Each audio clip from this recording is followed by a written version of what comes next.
What? Get your fight on. What? Get your fight on. What? Get your fight of the night on. Yes, hello everyone. Welcome to another Fight of the Night review. This is for the Fight of the Night between Cody Garbrandt and Pedro Munhoz and the opening fight of the main card at UFC 235 at the what is basically the UFC's home at the T-Mobile Arena in Paradise, Nevada. And this fight, well, we'll talk to it. We'll talk about it. We'll talk to the fight. We'll talk about it soon. But first, I want to thank everyone who showed up to my Mixer stream the other night for my PBW pay-per-view break-even. I put a lot of work into it. I'm really glad that it turned out really well. I'm really glad that all the matches played without the game screwing up, because it has a tendency to do that. Not just to me, but to some of my friends on the CWL server. So, thank you to all who showed up, and I look forward to doing more soon. So, there's not going to be a stream of it tonight, though, because there's a CWL one, and I don't want to conflict it. Maybe tomorrow. Who knows? Anyway, yeah.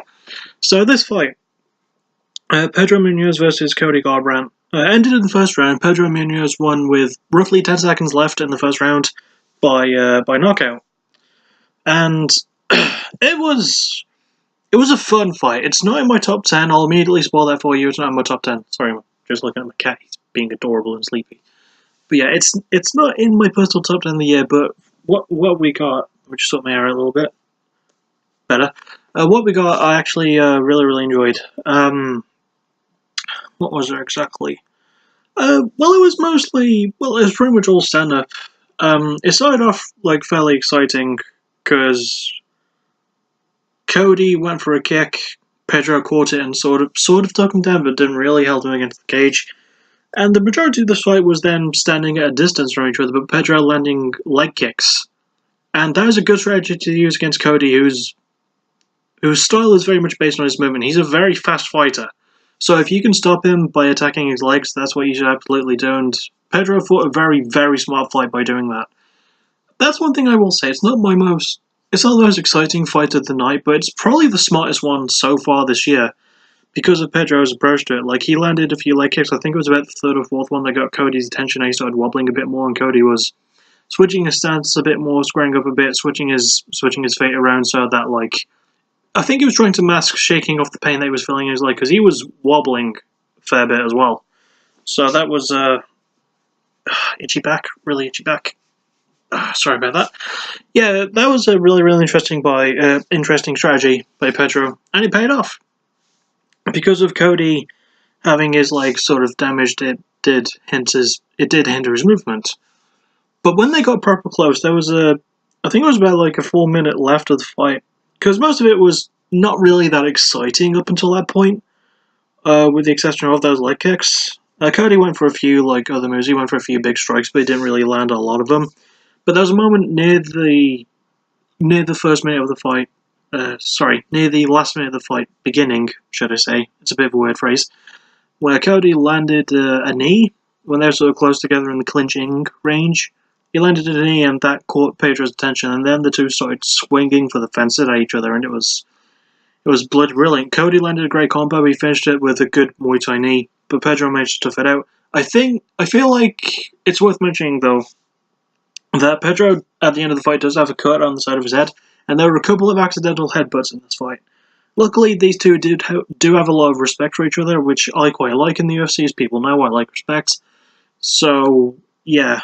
And the weird thing is, the referee for this one was Mark Goddard, I think, so he should have really caught on to that, because he's a really good ref. But anyway.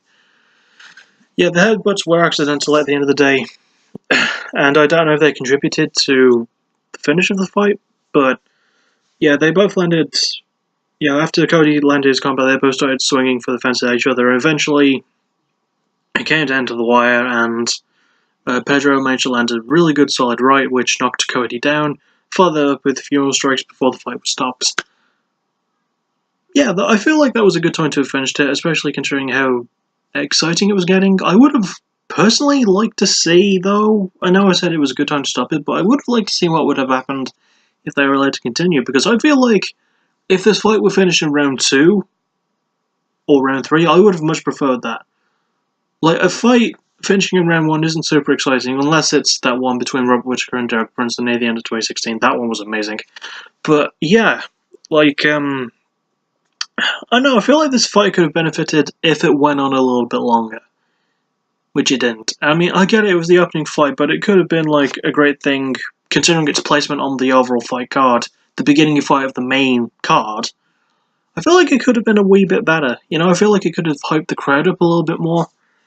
I think it got fight of the night, but it wasn't a tone-setting fight of the night. And I say this as a guy who's not even able to watch, like, the full pay-per-views anymore, so... You know, I probably don't know what I'm on about. Maybe the rest of the card wasn't that good, but... Yeah, this fight was kind of flash in the pan sort of thing. It wasn't as great as I wanted it to be. Like Henry Cejudo versus Mighty Mouse Johnson, I wanted that fight to be so much better than it ended up actually being when I watched it. I just felt a bit let down. I felt a bit deflated, and I felt the same way about this fight between Cody and Pedro. But you know, props due to Pedro. He's gotten a big win over a former bantamweight champion. Cody, it's his third loss in a row, I think. So that's not really good for him. All in all, as exciting as the fight was when it could be, it was sort of meh. I appreciate that it was a smarter fight though, but it wasn't an exciting one. If you can mix exciting and smart, then I feel like we'd be well away. This fight was mostly smart without being super duper exciting. So, yeah, all in all, this fight is not going to be in my top 10 of the year. And it's not one I would watch again, personally. It was alright. I will see you all, hopefully on Tuesday. Well, I'll see you all on YouTube, hopefully on Tuesday, for the next backtracking episode. The part 1 of the Jimmy Eat World episode. I've got 2 more albums to write, so we're almost finished with it.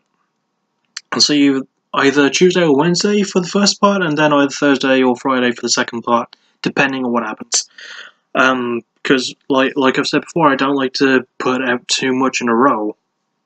Says the guy who's probably going to stream a thing he's doing tomorrow. I don't know. But yeah, I'll see you all for whatever the hell happens next. And as always, thank you for watching. You're awesome. Bye-bye.